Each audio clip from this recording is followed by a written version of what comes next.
Experts say that human intuitions are essentially biochemical responses of our body. It is like an inherent and inbuilt biochemical algorithm. If that is so, then artificial intelligence can be powered to recreate human emotions. Are human intuitions truly biochemical algorithms, or are they something more profound? Whoa, whoa, whoa. Well, does human intelligence have something to do with biochemical activity that's happening in our system? Absolutely. Well, when you know today that you being mentally balanced or imbalanced, you being stable or unstable, you being clear or unclear in your mind, has a chemical basis to it, or even you being happy or unhappy, loving or not loving, joyful or miserable, all has chemical basis. One way to understand this is, it is all a question of intelligence. Right now, as you sit here or wherever you sit, whether you make this experience of sitting here beautiful or ugly is a matter of intelligence, and it is also a matter of chemistry. They are not different. It is completely wrong to understand intelligence as thought. Thought is just one small expression of intelligence. This is a folly that modern societies have made because the modern education system has made people believe that thought is the only form of intelligence. If thought is the only form of intelligence, you will naturally understand that accumulation of data, analyzing data and projecting this data according to your analysis is intelligence. Well, this is a process that any machine can do. This you're beginning to understand now, that even the most complex thought that you think is phenomenal, today your computer can do it without effort.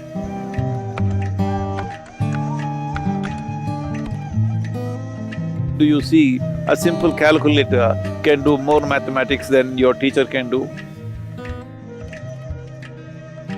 Your computer can do much more mathematics than any mathematician can do. So, obviously, what you thought is a very difficult intellectual process is being processed by a machine far more easily than you can imagine. Now, people argue, but mathematics is one thing, literature is a different thing, music is a different thing. Well, I'm telling you, whether it's literature or music, which are considered more, outpouring of human heart, even this can be done by a machine. Well, we've still not built machines good enough to do that maybe, but you will see in the next 25, 50 years' time, maybe, I don't know how long, but it will inevitably happen. You can't make out, or probably it will be more perfect. So, this about intuition. First thing to understand about intuition is not a different level of intelligence. Intuition is just simply a different level of computing. That is, let us say, let me make it very simplistic for you, just for the sake of understanding. Right now, let's say you had a child or you had an infant who has grown up just inside a room, never seen outside.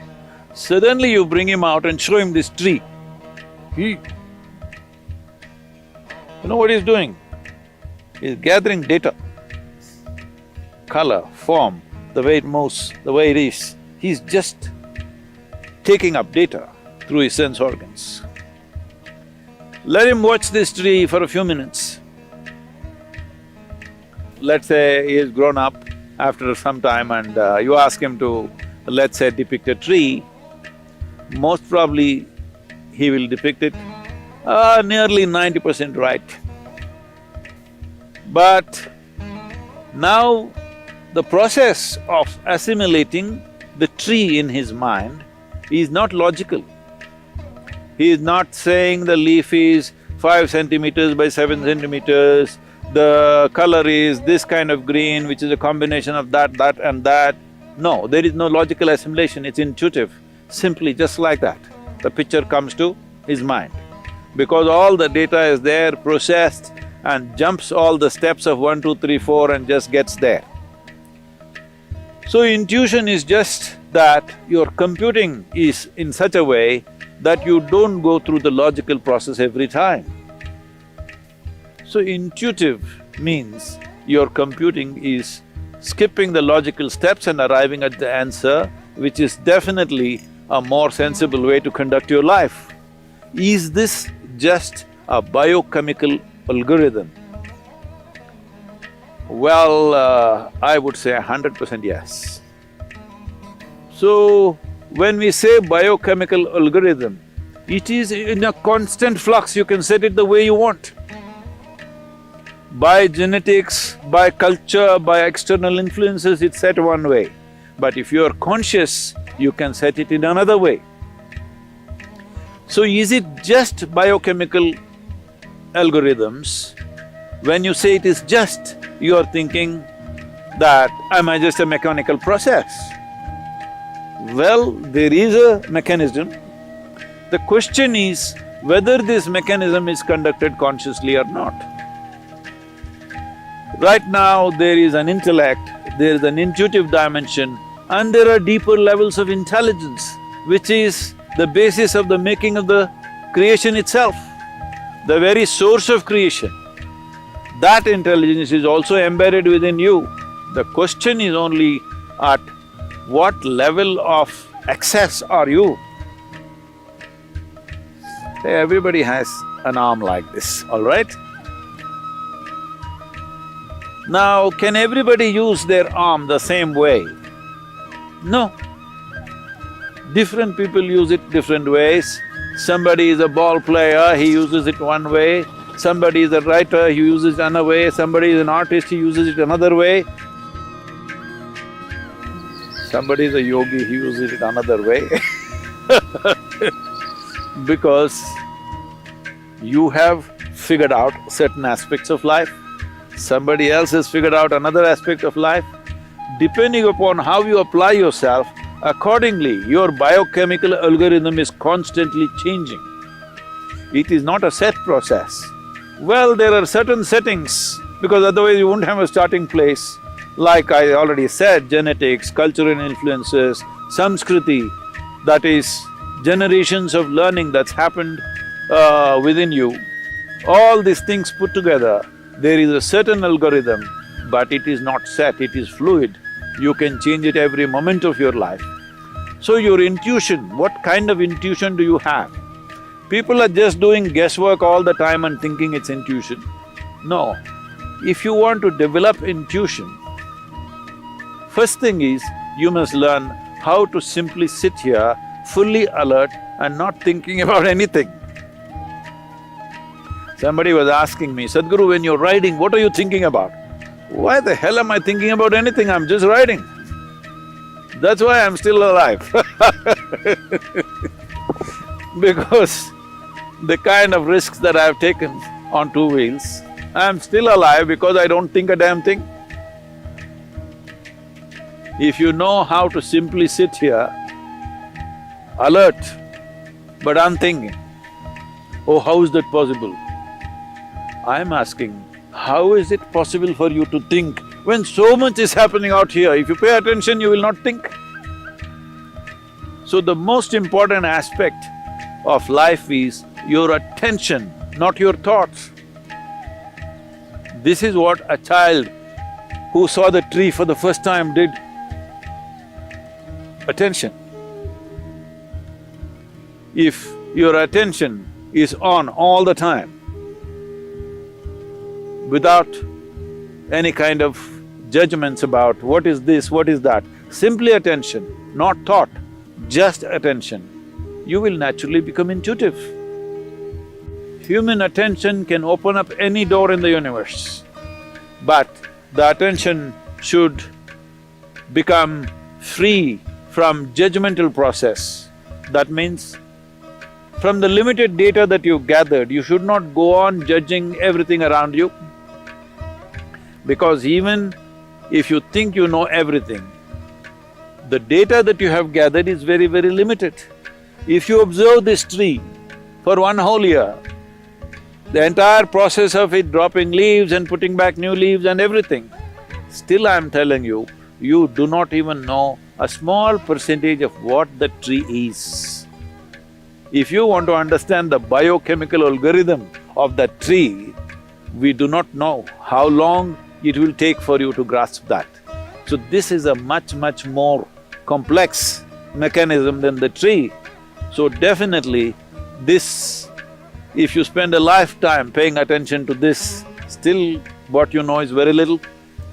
But as you become more and more conscious, you determine the biochemical algorithms. That means you determine the nature of the experience. But now the question was, can we build machines like this? Yes, we can. As we can build machines which can do math for us, we can build machines which will write stories for us, we can build machines which will make music for us, we can build machines which are intuitive in nature. So, this is a very valid question. This is a question that needs to be looked at more profoundly than just talking about intuition or emotion. It needs to be looked at as a life process, because life process is such, there is no separation between intelligence, intuition, thought, beat of the heart, function of the liver, function of the kidney, or what the spleen is doing, what the brain is doing, there is no differentiation. It is one seamless function. To grasp it that way is most important. Only then you will know life, only then you will experience life to its fullest. Only then you will find that you will be speechless about life because there is no word. What is there? Is there a word? Is there a vocabulary to describe a phenomena like this? There is no word to describe what is life, what is it about. There is no conclusion. When there is no word, there is no conclusion. When there is no conclusion, there is no depth. This is the way of liberation. I know you asked a simple question about whether machines can become like this or not. Machines can become everything that you are, can do everything that you can do, probably better than you. As you know, they are doing things better than you. Only thing is, they cannot become consciousness. Well, some people are saying we will build consciousness into a machine. That's not going to happen, because that's life. What you call as consciousness is the essence of life, that which cannot be described, for that which we don't have a word to say what it is, that which is that indescribable force which makes everything happen. That will not happen in a machine, 100%.